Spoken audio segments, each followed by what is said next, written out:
नमस्कार दोस्तों, स्वागत है आपका हमारे चैनल पे। आज हम बात करेंगे एक ऐसे रहस्य की जिसने न सदियों से इंसानों को हैरान कर रखा है। क्या महाभारत का ब्रह्मास्त्र वास्तव में न्यूक्लियर बम जैसा था?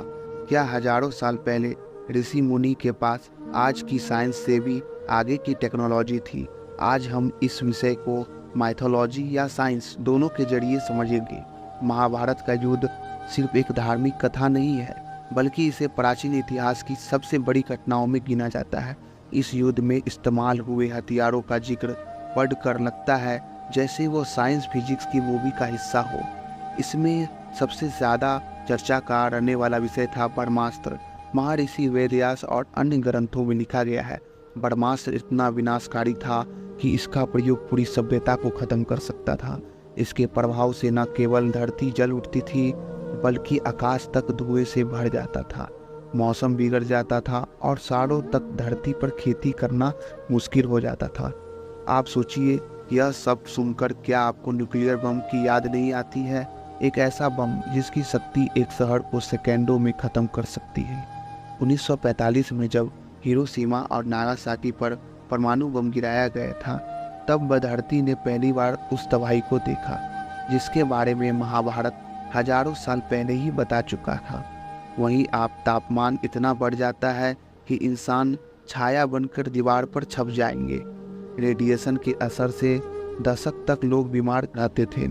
अब सवाल उठता है कि ब्रह्मास्त्र का सच में न्यूक्लियर बम था या फिर वह कोई और चीज था? इसके जवाब के लिए हमें प्राचीन ग्रंथों और आधुनिक विज्ञान को साथ में देखना होगा।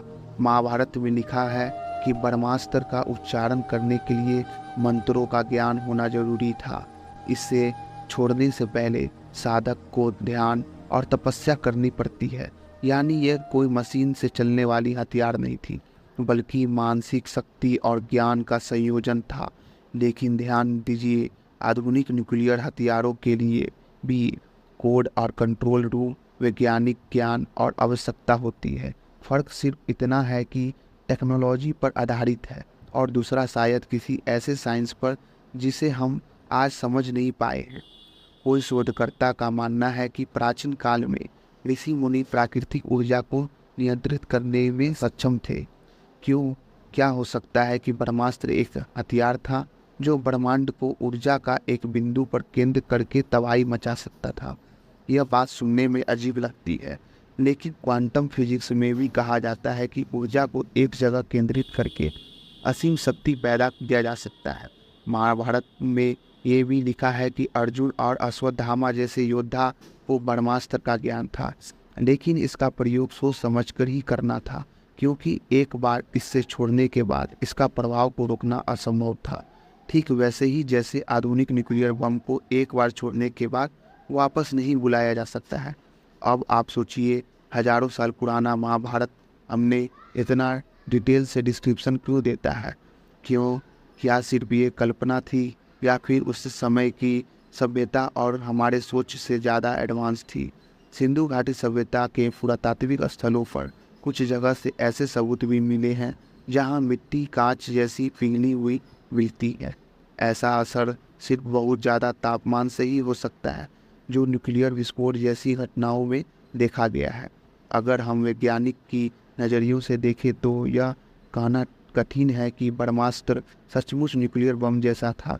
हो सकता है यह सिर्फ एक रूपक हो सकता है, एक ऐसा हथियार जो उस समय के लोगों के लिए अकल्पनीय था, लेकिन यह सभी संभव है।